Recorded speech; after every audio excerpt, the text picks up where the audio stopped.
1962 में चीन से जंग के बाद भारतीय सेना को भारत चीन सीमा पर किसी भी तरह की टकराव की स्थिति से बचने के आदेश दिए गए थे। लेकिन 62 की जंग के ठीक 5 साल बाद ही भारत और चीन एक बार फिर आमने सामने थे। 1965 के भारत पाक युद्ध के बाद चीन ने भी भारत पर दबाव बनाने के इरादे से पूर्व में मैकमोहन लाइन पर आक्रामक रवैया अपनाना शुरू कर दिया। लेकिन चीन की इस चाल को नाकामयाब करने में लेफ्टिनेंट जनरल सगत सिंह ने अहम भूमिका निभाई। दक्षिण में जब भारत और पाकिस्तान के बीच जंग हुई और चीनी सेना ने भी सिक्किम से लगी सीमा पर डेरा जमाना शुरू कर दिया, उस वक्त भारत के डिवीजन कमांडरों पर भी सेना को भेजने का दबाव बढ़ने लगा। जेलेपला दूसरी डिवीजन के कमांड में था और आदेश मिलने पर जेलेपला से फौजें पीछे हट गई। चीनी फौज जेलेपला आई और वहीं बैठ गई जहां वो आज भी मौजूद है। लेकिन हमारी फौजें भी वहां पहुंची और जेलेपला के आसपास की पहाड़ियों पर कब्जा कर लिया। लेकिन जैसा वो चाहते थे, मनोवैज्ञानिक तौर पर जीत चीनियों की हुई, क्योंकि उन्होंने जेलेपला पर कब्जा कर लिया था। उन्होंने बिना गोली चलाए भारत को पीछे खदेड़ दिया था। तब जनरल सगत ने फैसला किया कि वो नाथुला से पीछे नहीं हटेंगे।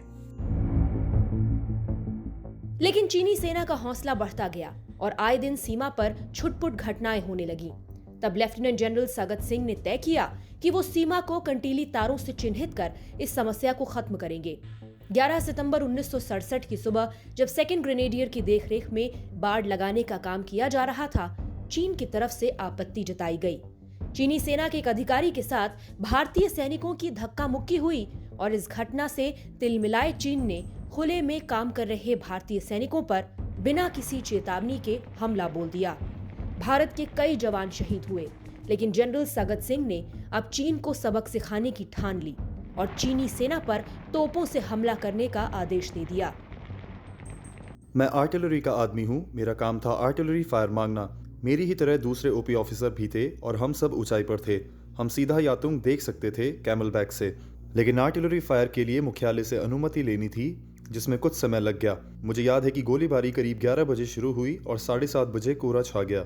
लेकिन एक बार जब आर्टिलरी फायर शुरू हुआ तो हमने चीनियों को सर उठाने का मौका नहीं दिया और ना ही आवाजाही करने दी। उनके जितने भी बंकर नजर आ रहे थे हमने सब ध्वस्त कर दिए। हमने यातुंगला से नाथुला जाने वाली सड़क पर इतनी बमबारी की कि चीनी वो सड़क पर आ ही नहीं सके। चीनियों ने खुद माना कि उस हमले में उनके कम से कम 350 से 400 लोग मारे गए थे। भारतीय फौज की इस जवाबी कार्रवाई से हैरान चीन ने अपने कदम पीछे खींच लिए।